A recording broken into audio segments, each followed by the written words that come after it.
135 ಶಾಸಕರು ಏನು ಅರಿವಿದೆ ಅಂತ ಪ್ರಶ್ನೆ ಮಾಡಿದ್ರು. ಅದಕ್ಕೆ ಪ್ರತಿಕ್ರಿಯೆ ಬಹಳ ಸೂಕ್ಷ್ಮ ಕೊಟ್ಟಿದ್ದಾರೆ ಡಿ.ಕೆ. ಶಿವಕುಮಾರ್. ಅವ್ರು ಏನ್ ಹೇಳ್ತಾರೆ, ಅವ್ರಿಗೆ ಸಾಂವಿಧಾನಿಕ ಹುದ್ದೆ ಇಲ್ಲ, ಜೊತೆಗೆ ಅವರು ಪಕ್ಷದ ಅಧ್ಯಕ್ಷರಾಗಿ ಆದ್ಮೇಲೆ ಉತ್ತರ ಕೊಡ್ತಾರೆ, ಇಲ್ಲ ನಮ್ಗೆ ಉತ್ತರ ಕೊಡ್ತಾರೆ ಅಂತ ಹೇಳ್ತಾರೆ. ಸರ್, ಒಂದು ಕೆಲಸ ಮಾಡೋಣ. ಜನತಾದಳ ಪಕ್ಷ ಏನು ಅರ್ದಿದ್ಯೋ ಅರ್ದಿಲ್ವೋ, ಒಂದು ಪ್ರಾದೇಶಿಕ ಪಕ್ಷ ಆಗಿ ಪಾಪ ಅವರೇ ಹೇಳಿದ್ರು 17, 18, 19 ಸ್ಥಾನಕ್ಕೆ ಬಂದಿದ್ದೀರಾ ಅಂತ. ಸರ್, ಈಗ ಹೊಸದಾಗೆ ಸೋಷಿಯಲ್ ಮೀಡಿಯಲ್ಲಿ ಒಂದು ದೊಡ್ಡ ಸಂಚಲನ ಸೃಷ್ಟಿಯಾಗಿದೆ, ತಾವು ನೋಡಿರ್ಬೇಕು. ಒಂದು 2-3 ದಿನದಿಂದ ಕಾಕ್ರೋಚ್ ಜನತಾ ಪಾರ್ಟಿ ಅಂತ ಅಲ್ವಾ. ಒಂದು ಕೆಲಸ ಮಾಡಲಿ, ಅವ್ರಿಗೆ ಹೊಸದಾಗೆ ಪಾರ್ಟಿ ಕಟ್ಟಿ ಅಂತಕ್ಕಂಥದ್ದನ್ನ ನಾನು ಅವ್ರ ಮೇಲೆ ಒತ್ತಡ ಹಾಕಕ್ಕೆ ಹೋಗಲ್ಲ. ಯಾಕೆಂದರೆ ಪಾರ್ಟಿ ಕಟ್ಟೋದು ಸುಲಭ ಅಲ್ಲ. ಅದು ಮಾನ್ಯ ಮುಖ್ಯಮಂತ್ರಿಗಳು ಕೇಳಿದ್ರು ಕೂಡ ಬಹುಶಃ ಅವರೇ ಉತ್ತರ ಕೊಡ್ತಾರೆ. ಅದಕ್ಕೆ ಪಾರ್ಟಿ ಕಟ್ಟಿ ಚುನಾವಣೆ ಟೈಮಲ್ಲಿ ಅದನ್ನು ಬಿಟ್ಟು ಹೋಗಿ ಇನ್ನೊಂದು ಪಾರ್ಟಿಗೆ ಜಾಯ್ನ್ ಆದಂಥದ್ದು ಮಾನ್ಯ ಮುಖ್ಯಮಂತ್ರಿಗಳು. ಪಾಪ ಅವ್ರ ಬಗ್ಗೆ ಈಗ ಚರ್ಚೆ ಬೇಡ. ಈಗ ಇಲ್ಲಿರ್ತಕ್ಕಂಥ ಪ್ರಶ್ನೆ ಒಂದೇ, ಕಾಕ್ರೋಚ್ ಪಾರ್ಟಿ ಅಂತ ಹುಟ್ಟಿದೆಯಲ್ಲ, ಸೋಷಿಯಲ್ ಮೀಡಿಯಾ ಇವತ್ತೇನು ಭಾಳ ಒಂದು ದೊಡ್ಡ ಮಟ್ಟದಲ್ಲಿ ಸಂಚಲನ ಸೃಷ್ಟಿಯಾಗಿದೆ. ಹೆಂಗಿದ್ರು INDA ಮಿತ್ರಕೂಟದಿಂದ ಆಚೆ ಬಂದಾಯಿತು, ಹೊರಗಡೆ ಬಂದಾಯಿತು, ಹೆಜ್ಜೆ ಇಟ್ಟಾಯಿತು. ಅಲ್ಲೆಲ್ಲೋ ತಮಿಳ್ನಾಡಿನಲ್ಲಿ DMK ಜೊತೆಗೆ ಕೈ ಜೋಡಿಸಿದ್ರಿಂದ ಹೆಂಗೋ ಒಂದು 5 ಸೀಟು ಗೆದ್ಕೊಂಡು ಗೌರವ ಉಳಿಸ್ಕೊಂಡ್ರು ಪಾಪ. ಈಗ ಕೊನೆಗೆ ಅವ್ರಿಗೂ ಚೂರಿ ಚುಚ್ಚಿ ಅಲ್ಲಿ TVK ಜೊತೆ ಸೇರ್ಕೊಂಡಾಯಿತು, ಅದರಿಂದ ಹೊರಗಡೆ ಹಾಕಾಯ್ತು ಅವ್ರನ್ನ, ಹೌದಲ್ವಾ. ಒಂದು ಕೆಲಸ ಮಾಡೋಣ, ಪ್ರಾದೇಶಿಕ ಪಕ್ಷ ಕಟ್ಟಿ ಅಂತ ಆ ಒತ್ತಡಕ್ಕೆ ನಾನು DCM ಅವ್ರನ್ನ ಸಿಕ್ಸೋದಿಲ್ಲ. ಕಾಕ್ರೋಚ್ ಪಾರ್ಟಿಗೆ ಅಧ್ಯಕ್ಷ ಆಗ್ಬಿಡ್ಲಿ, ಅಧ್ಯಕ್ಷ ಆಗಿ 2028 ಚುನಾವಣೆಯಲ್ಲಿ ಅವರ ಅಧ್ಯಕ್ಷತೆಯಲ್ಲಿ ಒಂದು 50 ಸೀಟ್ ಗೆದ್ದು ತೋರಿಸ್ಲಪ್ಪ. ಯಾರು? DCM ಅವರು ಕಾಕ್ರೋಚ್ ಪಾರ್ಟಿಗೆ ಅಧ್ಯಕ್ಷರಾಗಿ ಅಲ್ಲ ಅಲ್ಲಾಗ್ಬಿಡ್ಲಿ ಸರ್. ನಮ್ಗೆ ಕೇಳಿದ್ರಲ್ಲ, ಪ್ರಾದೇಶಿಕ ಪಕ್ಷ 17 ಸೀಟು, 1 ಸೀಟು, 2 ಸೀಟು ಅಂತಾರಲ್ಲ. ಈಗ ಅವ್ರಿಗೆ ಯಾಕೆ ಒತ್ತಡ? ಒಂದು ಪ್ರಾದೇಶಿಕ ಪಕ್ಷ ಸಪ್ರೇಟಾಗಿ ಯಾಕೆ ಕಟ್ಟಿ ಅನ್ನೋದು ಒಂದು ಸಂಚಲನ ಸೃಷ್ಟಿಯಾಗಿದೆಯಲ್ಲ. ಯಾಕೆ ಇದು ಹೇಳ್ತಾ ಇದ್ದೀನಿ ಗೊತ್ತಾ? ನಿನ್ನೆ ಫ್ರೀಡಮ್ ಪಾರ್ಕಲ್ಲಿ ನಿಂತ್ಕೊಂಡು ಮಾನ್ಯ ಮುಖ್ಯಮಂತ್ರಿಗಳು ಐ ಎಮ್ ಕಾಕ್ರೋಚ್ ಅಂತ T-ಶರ್ಟ್ ಬಿಡುಗಡೆ ಮಾಡ್ತಾರೆ ಸರ್. ಐ ಎಮ್ ಕಾಕ್ರೋಚ್ ಅಂತ T-ಶರ್ಟ್ ಬಿಡುಗಡೆ ಮಾಡ್ತಾರೆ. ಸೊ ಎಂಥ ದುರಂತ ಅಂದರೆ ಕಾಂಗ್ರೆಸ್ ಪಕ್ಷದ್ದು ಸೋಷಿಯಲ್ ಮೀಡಿಯಲ್ಲಿ ಆಗಿರ್ತಕ್ಕಂಥ ಒಂದು ಸಂಚಲನ ಏನಿದೆ, ಅದು ಏನು ಎತ್ತ ಆಳ ಅಗ್ಲ ಡೀಪ್ ಅನಾಲಿಸಿಸ್ ಮಾಡ್ದಿರಾ ಹೋಗಿ ಆ T-ಶರ್ಟ್ ಇಟ್ಕೊಂಡು ನಿಂತ್ಕೋತಾರೆ ಅಂದರೆ, ಅಲ್ಲಿ INDA ಮಿತ್ರಕೂಟದಿಂದ ಹೊರಗಡೆ ಹಾಕಿದ್ಮೇಲೆ ಇನ್ಯಾವ ಹೀನಾಮಾನದ ಸ್ಥಿತಿ ಕಾಂಗ್ರೆಸ್ನವ್ರು ಬಂದ್ಬಿಟ್ಟಿದ್ದಾರೆ ಅಂತ ಪಾಪ ನಾನು ನೋಡಿದ್ರೆ ಅವ್ರ ಪರವಾಗಿ ನನಗೆ ಆತಂಕ ಆಗ್ತದೆ. ಅದಕ್ಕೆ ಅಲ್ಲೇ ಅಧ್ಯಕ್ಷ ಆಗಿ ಒಂದು 50 ಸೀಟ್ ಗೆದ್ದು ತೋರಿಸಿ ಆಯ್ತು ಅಣ್ಣ. ಬೇರೆ ಏನಾದ್ರು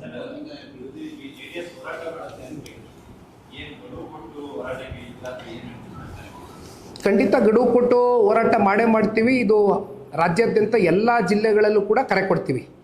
ಇದು ಕೇವಲ ಬೆಂಗಳೂರು ನಗರಕ್ಕೆ ಸೀಮಿತವಾಗಿರ್ತಕ್ಕಂಥದ್ದಲ್ಲ. ಕರೆ ಕೊಡ್ತೀವಿ, ಒಂದು ಗಡುವು ಕೊಡ್ತೀವಿ. ನೀವು ಹೇಳ್ದಂಗೆ ಒಂದು ಟೈಮ್ ಲೈನ್ ಫಿಕ್ಸ್ ಮಾಡ್ತೀವಿ.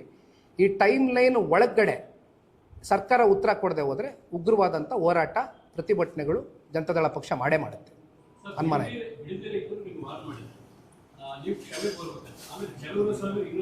ಬಿಡದಿ ರೈತರು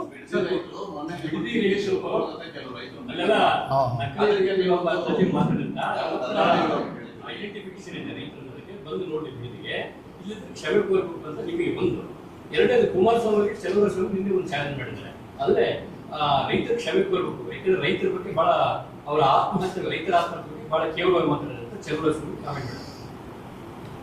ಈ ಒಂದು ಪ್ರಾಜೆಕ್ಟು ಸನ್ಮಾನ್ಯ ಕುಮಾರಣ್ಣ ಅವರ ಕನಸಿನ ಕೂಸು ಅಂತಕ್ಕಂಥದ್ದನ್ನ ಕಾಂಗ್ರೆಸ್ನವ್ರು ಇವತ್ತೇನು ಹೇಳ್ಕೊಂಡು ಓಡಾಡ್ತಾ ಇದ್ದಾರೆ.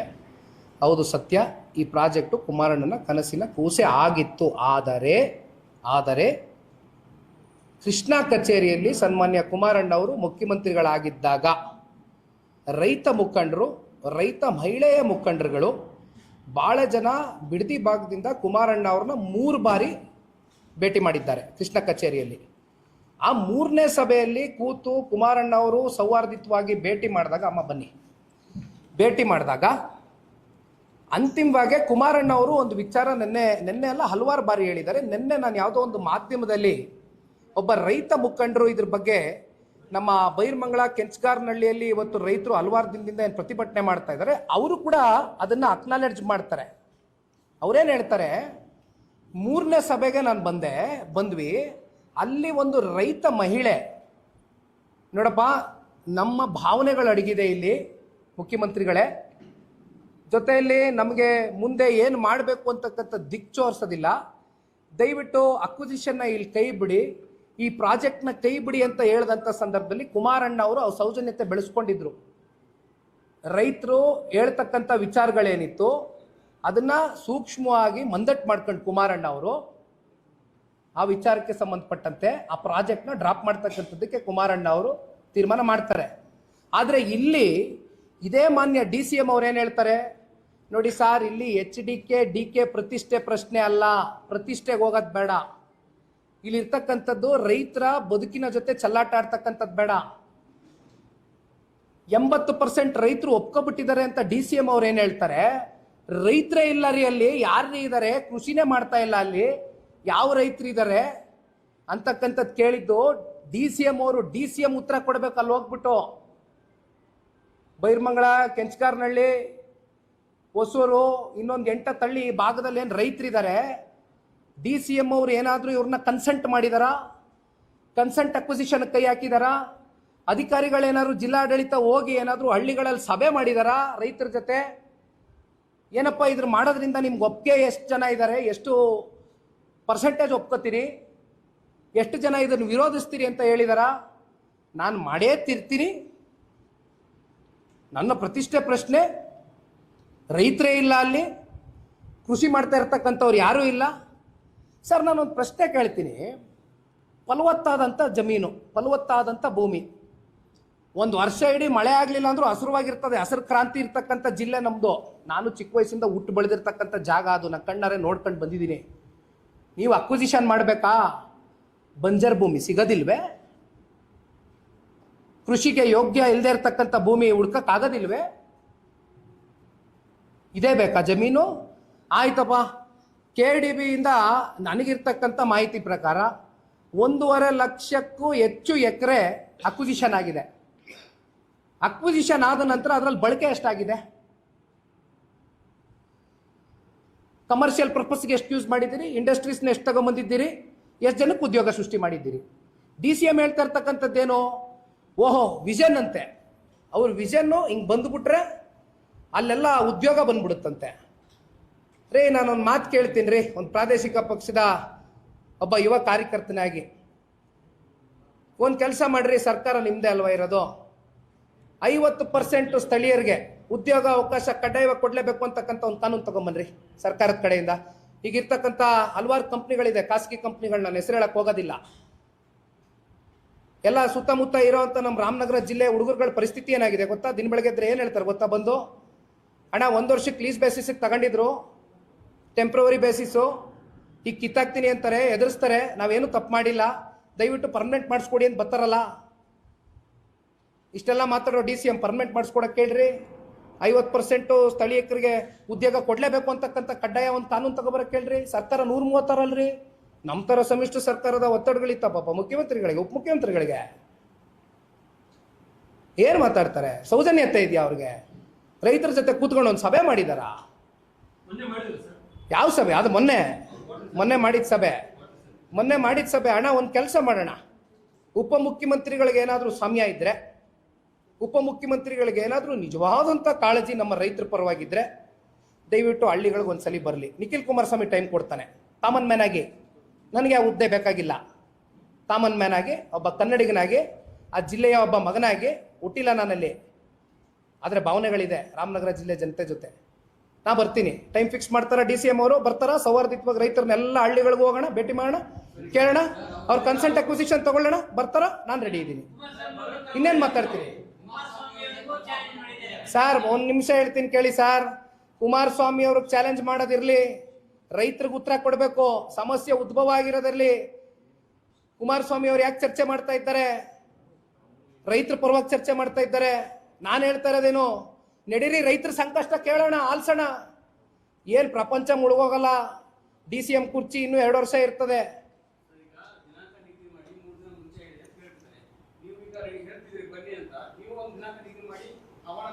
ನೋಡ್ರಿ, HDK ವರ್ಸಸ್ DK ಕೂತ್ಕೊಂಡ್ರೆ ಯಾವುದು ಇತ್ಯರ್ಥ ಆಗೋದಿಲ್ಲ. ಇಲ್ಲಿ ಇರ್ತಕ್ಕಂಥದ್ದು ರೈತರ ಜೊತೆ ಸಂವಾದ ಆಗಬೇಕು, ಚರ್ಚೆ ಆಗಬೇಕು, ಅವರ ಅಭಿಪ್ರಾಯಗಳು ಸಂಗ್ರಹಣೆ ಮಾಡಬೇಕು. ಅದಾಗಿಲ್ಲ. ಅದೇ ರೈತರು ಆಕ್ರೋಶಭರಿತವಾಗಿ ಹಲವಾರು ಯೂಟ್ಯೂಬ್ ಚಾನೆಲ್ಗಳಲ್ಲಿ ಹೋಗ್ತಾವ್ರೆ, ನೋಡ್ತಾ ಇದ್ದೀನಿ, ಏನೇನು ಮಾತಾಡ್ತಾವ್ರೆ ರೈತರು ನೋಡಿದ್ದೀನಿ. ನಿಮ್ಮ ಮಾಧ್ಯಮನೇ ಎಷ್ಟೋ ಮಾಧ್ಯಮಗಳು ಹೋಗಿ ಪ್ರಶ್ನೆ ಕೇಳಿದಿರಿ. ಏನು ಹೇಳ್ತಾ ಇದ್ದಾರೆ ಅವರೆಲ್ಲ? ನಮ್ಮ ಭಾವನೆಗಳಿದೆ ಇಲ್ಲಿ, ನಮ್ಮ ತಾತ ಅಜ್ಜಿ ಅಜ್ಜನ ಇಲ್ಲಿ ಮಣ್ಣು ಮಾಡಿದ್ದೀವಿ, ಕೊನೆಗೆ 10 ಗುಂಟೆನೋ 15 ಗುಂಟೆನೋ 20 ಗುಂಟೆನೋ, ಉದಾಹರಣೆಗೆ ಗುಂಟೆ ಲೆಕ್ಕದಲ್ಲಿ ಮಾತಾಡೋದಾದ್ರೆ ಎಕರೆಗೆ ಅದೆಷ್ಟು ಅಕ್ವಿಸಿಷನ್ಗೆ 2 ಕೋಟಿ ರೂಪಾಯಿ ಪರಿಹಾರ ಕೊಡ್ತೀವಿ ಅಂತ ಹೇಳಿದಾರಲ್ಲ. ಏನು ಸರ್? ಎಷ್ಟು ಅಣ್ಣ? ಎಷ್ಟು? What ever the XYZ amount, ಅವತ್ತು ಕುಮಾರಣ್ಣವರು ಒಂದು ಅಮೌಂಟ್ ಹೇಳಿದ್ರು ಪರಿಹಾರ ಕೊಡ್ತೀನಿ ಅಂತ.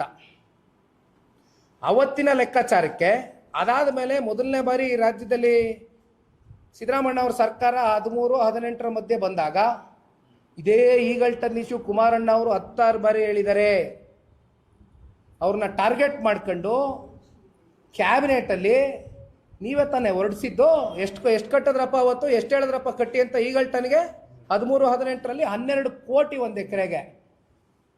ಅವ್ರಿಗೆ ನೀವೇ ಹೇಳ್ದವರು, ನಿಮ್ಮ ಸರ್ಕಾರನೇ ಇತ್ತಿದ್ದು, ನೀವೇ ನಿಗದಿ ಮಾಡಿರೋ ಬೆಲೆ. ಈಗ 2 ಕೋಟಿನಾ? ಈಗ 2 ಕೋಟಿನಾ? ಅವತ್ತು 2006ರಲ್ಲಿ, 2013ರಲ್ಲಿ, 2026ರಲ್ಲಿ ಎಲ್ಲಿಗೆ ಬಂದು ನಿಂತಿದ್ದೀವಿ? ಎಷ್ಟಾಗಿರ್ಬೇಕು ಬೆಲೆ? ಅಷ್ಟೇನಾ ಹಂಗಾರೆ ಬೆಲೆ ಕಟ್ಟೋದು? ಆಯಿತು, 10 ಗುಂಟೆ 15 ಗುಂಟೆ 20 ಗುಂಟೆ ಇಟ್ಕೊಂಡಿರ್ತಕ್ಕಂಥವ್ರು ಯಾರು ಸ್ವಾಮಿ?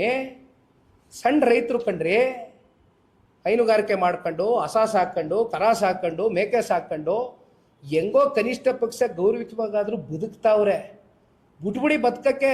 10 ಗುಂಟೆ 15 ಗುಂಟೆ 20 ಗುಂಟೆಗೆ ನೀವು ಕೊಡ್ತಕ್ಕಂಥ ಜುಜುಬಿ ದುಡ್ಡಲ್ಲಿ ಅವ್ರು ಏನಾದ್ರು ಬೆಂಗಳೂರು ಹೊರವಲಯದಲ್ಲಿ ಎಷ್ಟು ದಿನ ಬಂದು ಬದುಕಬಹುದು? ಎಲ್ಲಿಗೆ ಹೋಯ್ತಾರೆ? ಅವ್ರನ್ನ ಎಲ್ಲಿ ಎತ್ತಂಗಡಿ ಮಾಡ್ತೀರಿ? ಇದೇ ನೋಡ್ರಿ, ಇದೇ ಇಂಡಸ್ಟ್ರಿಯಲ್ ಟೌನ್ಶಿಪ್ ನೀವು ಮಾಡಬೇಕು ಅಂದರೆ ನಾನು ಒಂದು ಸಲಹೆ ಕೊಡ್ತೀನಿ ರೀ. ಕಲ್ಯಾಣ ಕರ್ನಾಟಕ, ಕಿತ್ತೂರು ಕರ್ನಾಟಕ, ಮಧ್ಯ ಕರ್ನಾಟಕದಲ್ಲಿ ಗೂಳೆ ಹೋಗ್ತಕ್ಕಂಥವ್ರನ್ನ, ವಲಸೆ ಬರ್ತಕ್ಕಂಥವ್ರನ್ನ ದಯವಿಟ್ಟು ತಡೆಗಟ್ರಿ. ಯಾಕಪ್ಪ ಅಲ್ಲಿ ಬಂಜರ್ ಭೂಮಿಗಳಿಲ್ವಾ? ಅಲ್ಲೆಲ್ಲ ಫಲವತ್ತಾದಂಥ ಜಮೀನು ಕೈ ಹಾಕ್ಬೇಡ್ರಿ. ಮತ್ತೆ ನಾನು ಹೇಳ್ತಾ ಇದ್ದೀನಿ, ರೈತರಿಗೆ ನೋವು ಕೊಡಬೇಡ್ರಿ, ರೈತರಿಗೆ ಗೌರವಿತವಾಗಿ ಬದುಕಕ್ಕೆ ಬಿಡ್ರಿ. ಫೈಂಡ್ ಔಟ್ ಮಾಡ್ರಿ, ಬಂಜರ್ ಭೂಮಿಗಳ ಕೈ ಹಾಕ್ರಿ, ಕೊಡ್ರಿ. ಕಲ್ಯಾಣ ಕರ್ನಾಟಕದಲ್ಲಿ ಇಂಡಸ್ಟ್ರಿ ತಗೊಂಬರ್ರಿ, ಉದ್ಯೋಗ ಸೃಷ್ಟಿ ಮಾಡ್ರಿ. ಯಾಕ್ರಿ ಅವ್ರ ಪಾಪ ಇಲ್ಲಿಗೆ ಬರಬೇಕು? ಯಾಕ್ರಿ ಗುಳೆ ಹೋಗ್ಬೇಕು ಅವರು? ಯಾಕ್ರಿ ವಲಸೆ ಹೋಗ್ಬೇಕು ಅವರು? ಏನು ಬರೀ ಇಲ್ಲೇನಾ? ರಾಮನಗರ ಜಿಲ್ಲೆ ಹೆಸರು ಚೇಂಜ್ ಮಾಡ್ಬಿಟ್ಟೆ, ಪ್ರತಿಷ್ಠೆ ನಾನು ಮಾಡೇ ತೀರ್ತೀನಿ, ಪ್ರತಿಷ್ಠೆ GBIT ಸೋಕಾಲ್ಡ್. ಇರಲಿ, ಬನ್ನಿ ಅಣ್ಣ. Thank you.